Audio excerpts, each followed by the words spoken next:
Google Drive though? I just Hello. We are live. Oh, hold on. I've got this little caption down here. What are you doing, buddy? I know. I thought you just put that up. Oh no, but can. I didn't just put that up. It's doing its own thing. Welcome to our Tuesday afternoon live. I'm Nina Hart. I am the president of the National Nurses in Business Association, and this is Casey Goff, our member engagement coordinator. And we are super excited to be going live today to talk about market research. And we've kind of actually been following like an organized progression. If you haven't noticed, we've been talking about kind of topics like how to find your ideal audience, how to refine and pivot when something's not working. And so today we just wanted to give like 3 really critical, crucial market research tips for nurse entrepreneurs. So I'm excited to talk about this.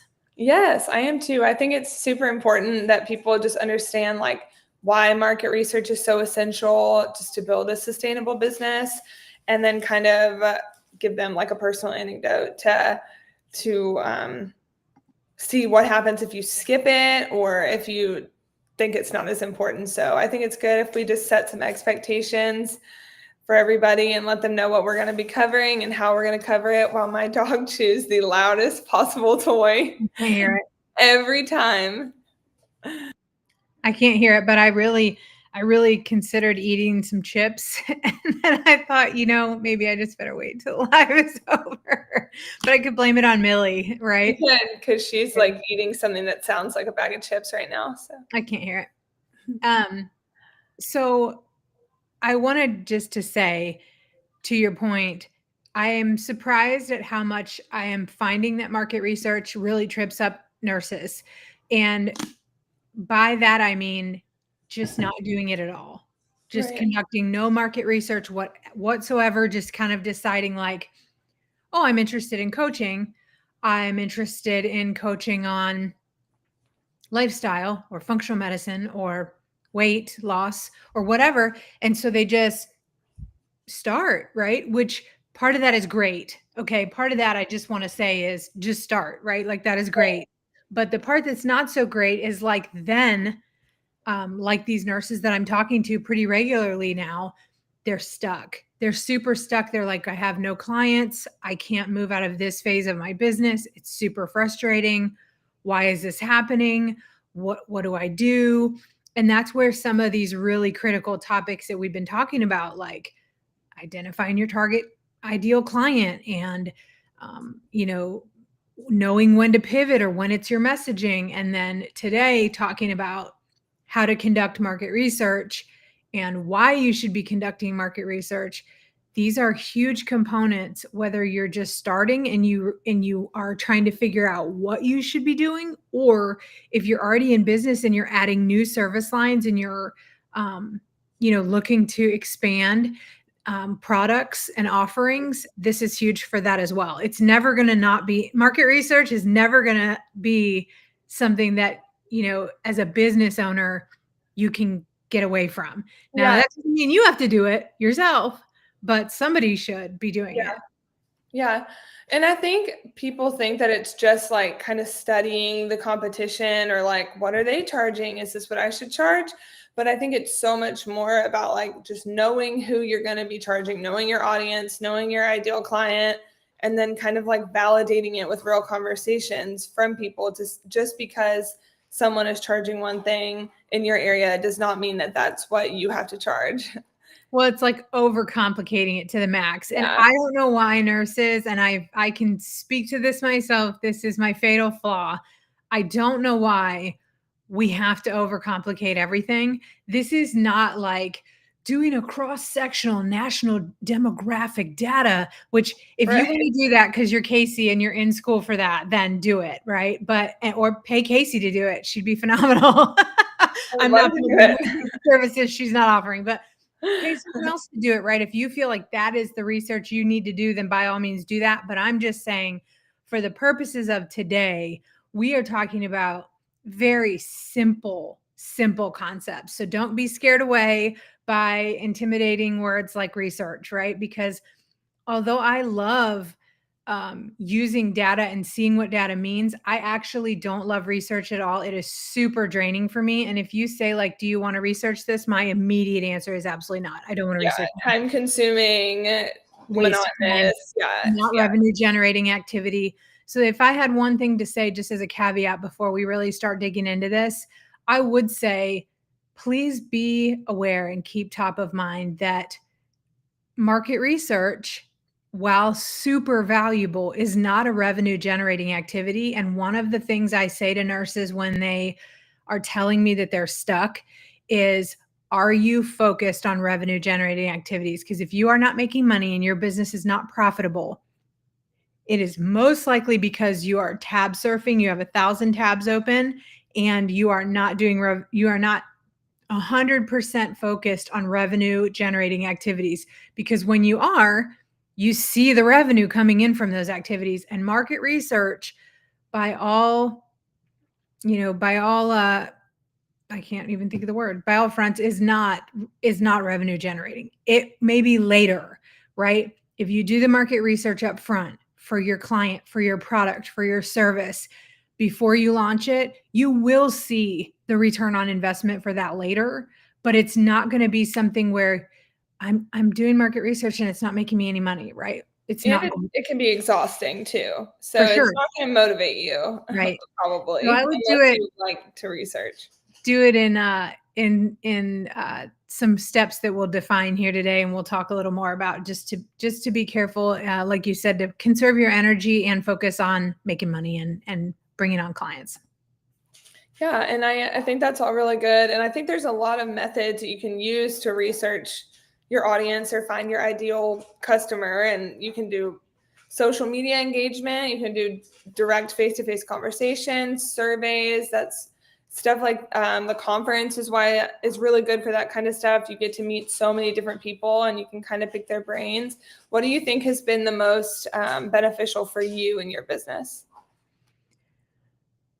You know what? It's crazy. I will say, just conversations, listening. And, like you said, that could be for me, that could be at the conference, or it could even be social media, which I do find social media very draining in a lot of capacities. But in the market research capacity, it's super valuable to tap your network, and even people who maybe aren't your ideal client necessarily might also have some really valuable feedback on, what would appeal to them if they were your ideal client, or what they've heard from people who are in this space. I think there's a lot of value in conversation. And that's kind of what I meant when I said, like, let's keep this super simple. Let's not overcomplicate this. This isn't a huge undertaking. This is conversations. This is listening to what people are asking for. This is, doing some surveys, asking a couple really targeted questions on your LinkedIn or Facebook, sending out an email and 7-word email, 9-word email asking for a reply. Hey, I'm thinking of doing this. Is that something you would buy? Or what are your thoughts on that? Or do you see that as a need? Simple tactics are really, really effective. Right. So much more than like, analyzing a spreadsheet to see how many licensed or registered, because you can really get in the weeds with market research. And I've been there, done that. I paid thousands of dollars in 2020, 2021, when I first got started with the consulting business, to do all this market research. And I didn't need any of that. And it never made me a dime, never made a dime off of that. And so I think just making true connections and listening is like by far the most effective thing I've done. I would always say that too. I would always say that people will tell you what they need and what they think and what they want, and you really don't even have to say anything. If you just let someone talk, they'll tell you everything you need to know. And I think always, personal relationships are going to get you a lot further than crunching numbers or looking at trends. As much as I like that stuff, I do see that, people answer surveys a certain way, it's much different than what they tell you in person, or not at all. Yeah. So I think there are some things, like, speaking of analyzing, like, there are some things that should be analyzed though, obviously, like like pricing strategies? How do you decide, or like service gaps in the market when you were getting started, or even just when you're year over year, like going through your business? What are some things that you really focus on to analyze? Well, I think you're going to kind of structure this out based on the return on your services too. So I think pricing strategies are hard when it comes to a few different areas. So pricing strategies are a lot easier when you're looking at something a little more concrete, like maybe retail or even like a clinic or private practice walk-in situation where you can pretty easily do the market research to find out what the clinic in the next town over is charging and adjust your pricing strategy based on your demographic, your geographic location, your clientele, who you're marketing to. Are you marketing to luxury? Or do you have a luxury pricing model? Or are you trying to get volume and say we are the most cost-effective private provider and we're cash pay, right? So you're gonna position some of this market research around your services. But for consulting, it is really challenging to find um, pricing strategies because consultants don't post their prices online, right? No, They're yeah, not there. So you kind of have to look at your pricing strategies based on a lot of factors like your ideal client, based on, you know, your services, how specialized is what you're providing. The more specialized, the more niche. We talked I think last week or the week before about going down 3 times, yeah, niching down at least 3 times. The more specialized you get, the higher the price point because there's less people doing it, there's less people with your skills. So right. that's going to have a pretty big impact on who you're marketing to and how you market to them, because not everybody's going to be in your price point for that specialized service. Yeah, that's really good advice. Do you feel like you use a lot of like industry trends? Because it seems like things are changing a lot just in healthcare, and there's a lot more coaches or consultants than there used to be. How do you manage the industry trends? I think you brought up a really good point there because I have noticed there is a lot of saturation in certain areas. And I think, again, not to be repetitive, but it goes back to specialization or niching down, whatever you want to call it, because you really have to know who you're marketing to. The more clear, and we talked about the dreaded avatar exercise last week, but the more clear you can get on who you're marketing to, the better market research you can do and at what the trends are, right? And you could throw a rock right now and hit a coach of some kind, right? So and that doesn't mean that it's a bad thing. It actually means that people are making money doing this and seeing that Right? it's super lucrative and doable, right? That's a Yeah, great thing. That's not a negative that somebody else is doing what you're doing and doing it well. You yeah, just need to put your own spin on it, and you need to get to know your audience and how they're different.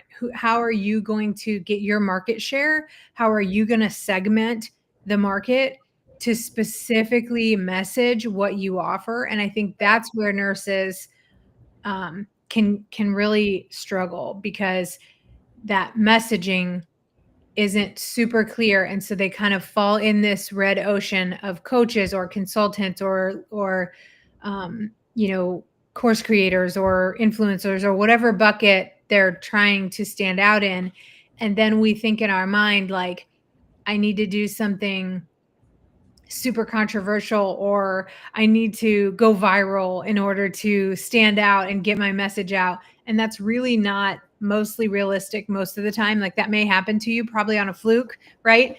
But it's really not super realistic way to like do market research or to like segment your audience or anything like that. So it's more about having real conversations, validating your offer, listening to, if you're looking at industry trends, you can see, okay, there's a huge influx right now of functional medicine and holistic nurse coaching. I personally think that's phenomenal. I'm super interested in that. I've been trained in that as well. So I think when you start to see those trends, you really have to say like, where do I fit in hmm, this business model? and where does my services fall, because I can't just be a coach anymore, right? Right. Like, just being a coach is not gonna work, because, or I will say this last piece. I think I talked about James Cooper. He talks about like video stories, and I took a course of his a couple years ago, and he talks about either having a really big message and a really small audience, or a really big audience with a really small message. So when you're talking about market research, you want to either be talking to and be researching a really big audience, like all of healthcare. Mhm. That's a huge Right, audience. right, Women, yeah, huge yeah, audience, right? yeah. Moms, huge audience, with a really, really small message, like we talked about niching down. So moms who work full time, work third shift, have a dog, whatever the message is, has to be super tiny, right? It has to take that huge audience and like narrow it down quite a bit. Or it could be a really big message like lose weight, and then a really small audience like for nurses that work third shift, right? Right. So That is huge right now too. Several of my friends here in Austin, I probably know 5 or 6 separate people who do this as their full-time job, and it's like for corporate girls between the ages of 30 and 35, or for ex-college athletes who gain 15 pounds after college, or, Christian men that this, like, so I know several people. So that is definitely across all different coaches and all different, you know, consulting and coaching industries, not just healthcare. So obviously, yeah, it's working for lots of people. then you have to take that a step further and say, what do those people want? What is the outcome they want? Because that's your service. And I find that specifically with nurses, we talk more about what we do than what they get. I just want to say that one more time, because that's the only takeaway I've got, my nugget of wisdom for today. Mhm. Don't talk about what you do. Don't share what you do. No one cares. You talk about what they get out of it. What is the outcome they want? And when you start validating that conversation with your audience, you're going to be listening to what they want. It doesn't matter how you help them get it. And usually you're helping them get it because you've done it yourself. You're a weight loss coach because you've lost weight, or you're a health coach because you're passionate about health and you've really changed your life, or Right. you're a hospice compliance consultant because you've been through a ton of surveys and you love helping hospices turn it around, right? So when you're talking to that ideal client, you should focus almost 100% either on the problems that they're having or the outcome that you can get them because of your experience, instead of saying, my name's Nina Hart. I'm a hospice consultant and I do a bunch of audits. I do hundreds of chart audits. I comb through every single page of your charts. I'll spend hours just combing through your charts and sending you emails with corrections. Not Mm. super appealing, right? Yeah. like That to me sounds like great. I'm gonna have to, great. That's super stressful, more yeah, work for do all me, right? that and And that be might be part of what I physically do, but the outcome they get is, I'm going to make your team feel like they don't have to carry survey alone. I'm going to make your team feel like they don't have to dig through their charts for hours. I'm going to give your team the education they need to have a great survey. I'm going to save your hospice a ton of money from fines, from survey deficiencies, from turnover because your staff are frustrated with double documentation. I'm going to make surveys so easy for you that when the surveyors walk in, you're completely ready, right? You won't even have to worry that you have to scramble and get everything together because I'm going to have it in a little file for you, right? You don't have to try and spend 3 hours looking up a regulation, because you can just shoot me a text or shoot me an email and ask me what it is, and I'll look it up for you, or someone on my team will, right. and I'll give you a response the same day. So these are the things, like, what is the outcome they get? They get less stress, they get less fines and deficiencies, they get less, oversight from Medicare, and less turnover from management on their team that's stressed out. So they get all these things from working with you. So when you're having these conversations and you're listening to what they want, I highly doubt they're telling you what it is that you do. I want to spend 1 hour a week with a nurse on Zoom. Nobody's going to say that. No one that's not what, you don't lay in bed at night thinking, I really want to spend an hour on Zoom every week with a nurse and just talk about the same problem over and over again. Right. Yeah. Like that's not what our ideal clients are really hoping for. Right. So, I think that kind of goes almost right back to the beginning of like knowing your audience, like who are you actually talking to? And so you mentioned doing surveys, social, I talked about posting on social media, but also just having direct conversations. And this is where your network comes in. This is why NNBA is great, because we have members who are your ideal audience, right? And we're each other's ideal audience a lot of the time, and we're asking each other for those that feedback. And I've got this core group of NNBA members that I've been friends with for years now, who we bounce each ideas off of each other. And how would you structure this? What would you charge for this? What would you, if you were looking for this, what would you be looking for? Does this make Right. sense to you? Does Yeah. this, when you read This this, is can you me. Yeah. tell? Yeah. And that value, that has been so much value to me, just literally priceless. But yeah, so knowing your audience before you are putting all the work into it, I think that's one mistake that I just want to point out that's very important. Is I find that nurses are building huge content, huge platforms, huge programs, having not done any market research at all. And I would encourage you to do the opposite and not build anything until you have somebody ready to pay you for it. Right. Create it as you go. You do not have to have it ready. That is like my mic drop of the day, number 2, because if you're spending all this time creating something you don't even know if anyone wants, you have wasted so much time. You're not getting paid for it. It's so discouraging and frustrating when no one buys it. And I know so many nurses in this situation right now. Yeah. So, And it gives you a chance to kind of personalize it for your specific, customer. yeah. So if you're like, I know that I can offer this, and then you're making it kind of as you go, or once they're paying for it, you can top of mind is what they need because you're working for them or with them. So it is helpful, and it would be, more valuable for the client as well. So yeah, I think that validating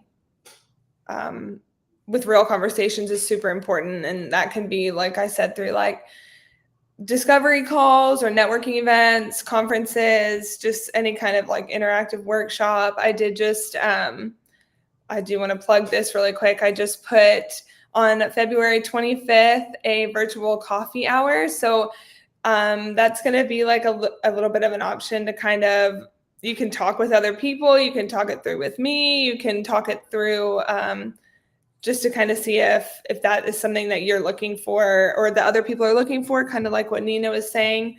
It gives you a chance to kind of talk with an audience of, like Nina said, people that have been through what you're going through. So I think joining in on any kind of interactive opportunity like that is super beneficial. Do you have that link? Can you put that link in the chat? Do you have it? I put it in the newsletter, so I'm sure I've got it. I can try to find it while you talk for a few. I will. I should have had that ready to go. That would have been good. But yeah, we'd love to see you on that virtual coffee hour. And we're going to try and create some more opportunities for you to network. We know that's one of the biggest benefits of the NNBA is just having those relationships. I know for sure that has been for me. So, and I've had many other members tell me that. But yeah, run your offers by us, run your launches by us, share those things, and we'll support you and do anything we can to help you validate that offer and provide feedback. I think that's really important to be open to feedback and to ask for feedback. I think we get so excited with what we've created and how hard we've worked and that we love the idea of it that we just like roll right into launching it. And it's like, that is dangerous because no one else has looked at it or given feedback. And although I'm sure that your mom or your best friend will, give you a lot of positive feedback, you really need to talk to someone who's not afraid to tell you the truth, because if they don't understand what you're selling, you want them to be able to tell you that. Like you want them to look at it and say, I don't really understand what this is or what I get from this, or, things like that. And so I think that um, that's important to have kind of more of a non-biased review. If you have a peer who will tell you the truth, I think that's the best option. Somebody who will point out, like, there's so much text here on this page, I can't even tell what the offer is. Like, Right. and I know that's hard to take, but I can tell you it is so much better to hear it from a friend than to not have anyone buy your offer and not know why. Yeah. Yeah, that does suck. That is very defeating. So I always try to encourage everyone to take action some way or another, because I am huge on like having accountability partners. So if there is something that you really want to implement this week and you want to have an accountability partner, you can send me an email at casey@nursesbusiness.com, and I can kind of check in with you to see if that's something that you got, taken care of. I would love to hear what you all are working on. I definitely recommend joining the calls and being a part of these things. I've gotten a lot of messages that they've been super helpful for people. I know they've been super helpful for me because I'm a newbie. So it's been really helpful having Nina to help everybody work through these difficult things of being a nurse entrepreneur or running a side hustle or working through ideas. Nina, do you have any kind of wrap up or closing? Just that we have so many good topics at the conference that are completely married and tied in to what we're talking about. So if I don't want to beat a dead horse here, but the conference, when you're in that setting and you're in that live networking, like just the energy and the topics that we're going to be hearing from, literally layer upon layer of covering every possible aspect of these topics. If this is something you struggle with and you don't know how to do this, or if you have imposter syndrome, or if you can't figure out how what to do about a lead magnet, or there's just you don't feel comfortable networking and you don't really know how to network. Donna Cardillo is even going to talk about how to network, how to power network, right? So we're throwing around all these terms, we're talking about all these business concepts, and some people are out there saying, like, I don't even know what I could do for my business. I don't even know what I'm supposed to be looking at, right? So I would say for you, look at the conference, because the topics that we have, they're gonna give you so many ideas from so many experienced nurse business owners, and they're also gonna challenge head on some of these concepts that we're talking about every week. And I think that that is super helpful if you just don't know what to do. I would say don't stress, don't worry about it. Come to the conference, network, meet some people, and you will get some great ideas.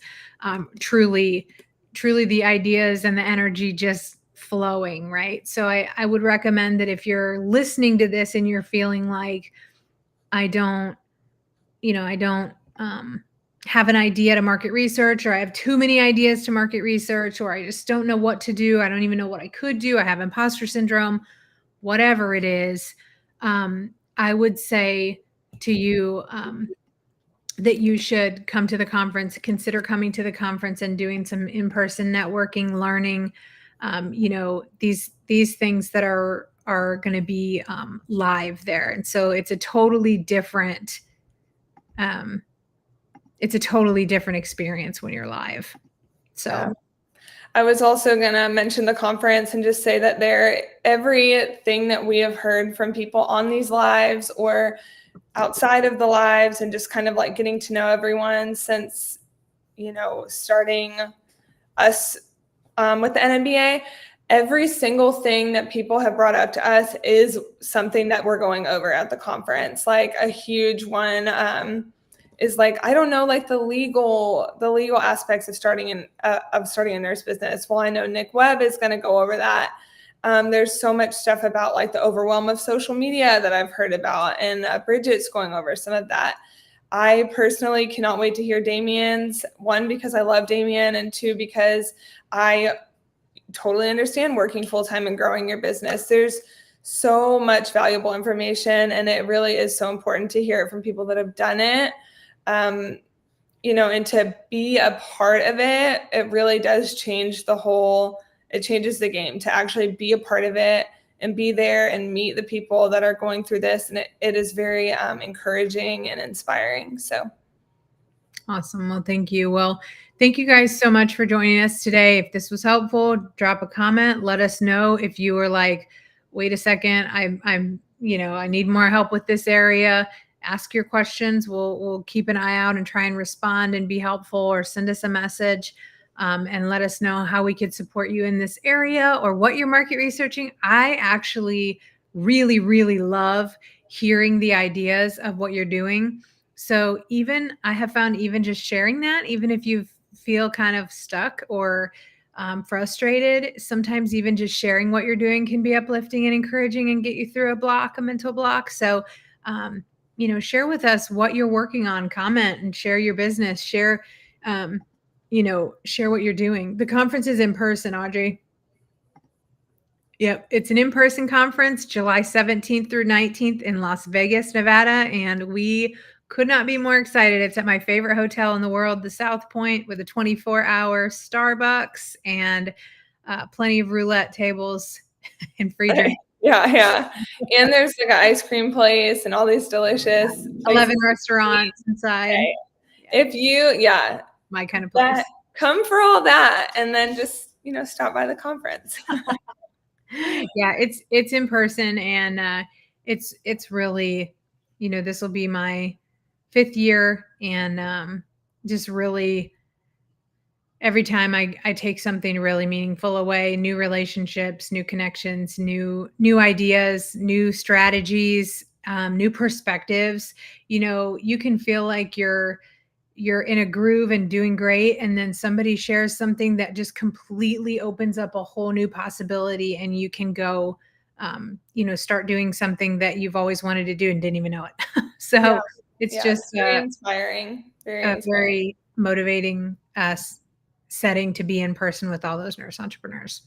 Well, we hope to see you there. Again, we love to hear from you. We love to hear your feedback on these lives, topics you want to do. We're super open to that. And then also, what you're implementing to commit to this week. If you're doing market research on a product or a business or a service line, share that with us. Shoot us questions. We're here for you, and that's why we're doing this. We want to support you and connect with you and help you in your business to experience success and freedom as a nurse entrepreneur. So have a great week. Bye.